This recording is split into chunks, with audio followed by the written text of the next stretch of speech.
पहले 1.2 करोड़ का tax money फूक गया ये बेमतलब की क्लाउड सीडिंग करवा के, अब हमारी लाखों की सेविंग्स मेडिकल बिल्स में जाएगी। पोल्यूशन के चलते डॉक्टर्स अब खुद दिल्ली से भागने को कह रहे हैं, because it's not just temporary सांस की दिक्कत या सर्दी खांसी, हमारे फेफड़े कार्बन डिपॉजिट से परमानेंटली काले हो रहे हैं, permanently. Streaking of the lungs, that means that carbon deposits into the lungs and it doesn't come out, it becomes permanent. ये कालापन अंदर ऑक्सीजन की मूवमेंट रोक रहा है और इसमें मौजूद PM 2.5 हमारी ब्लड स्ट्रीम तक पहुंचकर stroke, lung cancer, COPD, heart disease, hypertension, diabetes, anaemia, multi system organ malfunction, ये सारी मुसीबतों का रीजन बन रहा है। छोटे बच्चों की developing lungs are at a much higher risk for lung damage and asthma due to air pollution. To make things worse, जहां 400 प्लस के AQI में कुछ कंट्रीज लॉकडाउन करवा दें, यहाँ उसी AQI में मैराथन ऑर्गेनाइज हो रहे हैं। बच्चे स्कूल जा रहे हैं, ऑफिस वर्क फ्रॉम होम तक नहीं दे रही, उसके ऊपर हमारी सरकार खुले में AQI का डेटा मैनिपुलेट कर रही है। AQI मेजरिंग सेंटर्स के बाहर पानी का स्प्रे छिड़का। अबे क्या होगा उससे? तो क्लियरली इनको अपने आंकड़ों की ज्यादा पड़ी है और हमारे फेफड़े की नहीं। वेहिकुलर एमिशंस इनसे टैकल हो नहीं रहे, जबकि 30% तक का PM 2.5 is coming from vehicles. Illegal और अनकवर्ड कंस्ट्रक्शन गवर्नमेंट रोक नहीं रही,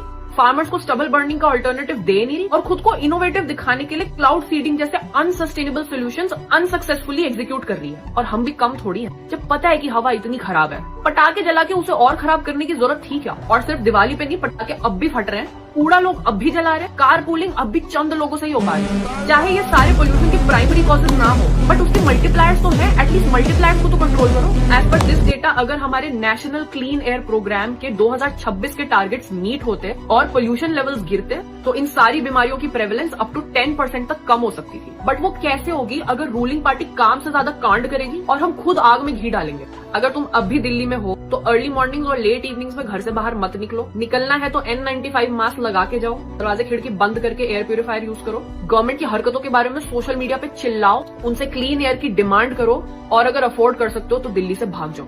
साहब मेरे को सांस लेने में दिक्कत हो रही है, मैं इतना बढ़िया स्पोर्ट्स प्लेयर अब अस्थमा का शिकार होने जा रहा हूँ, सिर्फ क्योंकि हवा यहाँ की इतनी बेकार है, दिल्ली में सांस नहीं ली जा सकती और ये हमसे झूठ बोल रहे हैं। रेखा गुप्ता के नीचे जो सरकार है ये हमसे झूठ बोल रही है कि इस बार एयर पोल्यूशन कम हुआ है पिछली बार के मुताबिक दिवाली के दिन। अगर इतना ही कम हुआ है तो आपके जितने भी एयर मॉनिटरिंग स्टेशन थे ये बंद क्यों पड़ गए थे दिवाली की रात को? अगर इतना ही कम हुआ है तो आप एयर पोल्यूशन मॉनिटरिंग सिस्टम के अराउंड हवा क्यों छिड़क रही है? अगर इतना ही कम हुआ है 5 लाख के एयर प्यूरिफायर आपके घर आपके ऑफिस में क्यों आए हैं? आप भी वही सांस लीजिए ना जो बाकी जनता ले रही है। मैं दिल्ली का नहीं हूँ, मैं दिल्ली से यहाँ पढ़ने आया हूँ। जो मजदूर है वो यहाँ दिल्ली के नहीं है, काफी बहुत से अलग अलग राज्य से आते हैं। आप मेरे को बताइए क्या ये सही है उनको कहना कि आप वापस चले जाइए या दिल्ली के बाहर चले जाइए? उनके लिए सोल्यूशन कभी है ही नहीं, कभी था भी नहीं। एक सोल्यूशन है उनके लिए कि यहाँ की हवा साफ कर दी जाए, यहाँ से निकल के वो कहीं जा नहीं सकते, उनका काम यहाँ है, उनका रोजगार यहाँ है, उनकी जिंदगी यहाँ है। मैं खुद नहीं जा सकता, मेरी पढ़ाई यहाँ है, कॉलेज छोड़ दूं क्या? ऐसा नहीं कर सकते। अगर सांस दिल्ली में पॉल्यूशन के 2 कारण हैं। पहला रेखा गुप्ता ने स्वयं परमिशन दिया दिल्ली में पटाखे छुड़ाने के लिए, और दूसरा कारण है अडानी और अंबानी की बढ़ती हुई कंपनियां।